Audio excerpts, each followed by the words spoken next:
पूज्य गुरुदेव के पावन चरण सानिध्य में गुरुदेव एक जिज्ञासा मेरे पास आई है।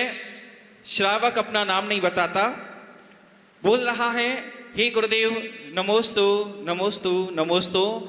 भगवान आदिनाथ किसकी पूजा करते थे और किसको अपना गुरु मानते थे, ऐसी उनकी जिज्ञासा है। कृपया कर निराकरण कर उसकी जिज्ञासा का समाधान करें। नमोस्तु गुरुदेव।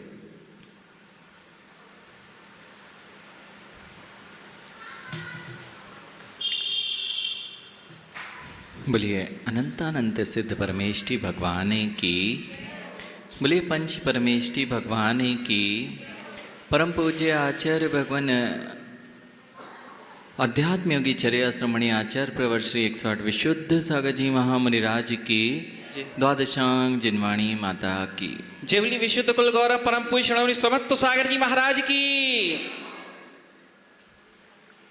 तीर्थंकर भगवान चाहे वे आदिनाथ हों अथवा महावीर भगवान हों, वे किसी की भी पूजा नहीं करते हैं।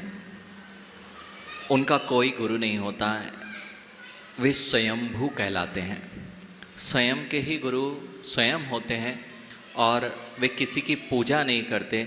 जैन दर्शन में पंच परमेष्टि की पूजा जो बताई गई है वह उस पूज्य पद को प्राप्त करने की प्रेरणा तो देती है, लेकिन भगवान जीव तभी बनता है जब वह निज को निज का गुरु मानकर और निज को ही आराध्य बनाता है और निज की ही पूजा करता है। वही जीव परमात्मा बनता है। बस निमित्त के रूप में पंच परमेष्टि आवश्यक होते हैं। तो जब अंतिम पर्याय जब दिखी जाएगी, आदिनाथ भगवान के जिस भाव से वे मोक्ष गए, वे किसी भी गुरु के शिष्य नहीं थे, स्वयं दीक्षित होते हैं और अपनी ही आत्मा की आराधना करते हैं और अपनी आत्मा को शुद्ध करते हैं। किंतु उनके पूर्व 10 भाव देखें तो उनको भी परमात्मा की आराधना करनी पड़ी, अर्थात वे भी किसी गुरु के शिष्य बने, देवसास गुरु के आराध्य बने, दीक्षा लिए और साधना की।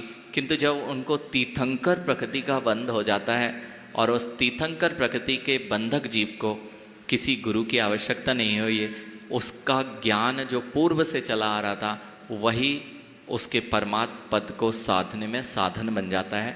इस प्रकार से, क्योंकि उसके पहले कोई नहीं था क्या, आदिनाथ भगवान के पहले? तो आदिनाथ भगवान के पहले भी अनंत जीव शुद्ध अवस्था को प्राप्त कर चुके थे।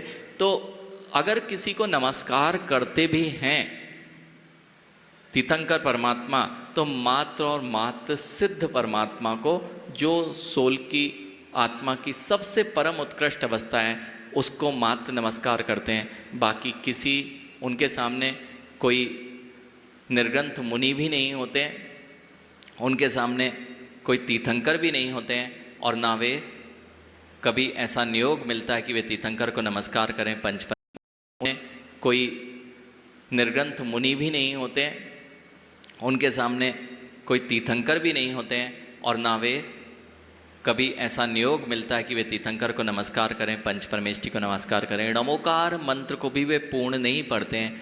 उनके लिए तो सिद्ध परमात्मा जो शुद्ध अवस्था है उनको ही नमस्कार करके वे स्वयं दीक्षित होते हैं और अपनी आत्मा की आराधना करते हुए परमात्मा बन जाते हैं। बहुत सुंदर।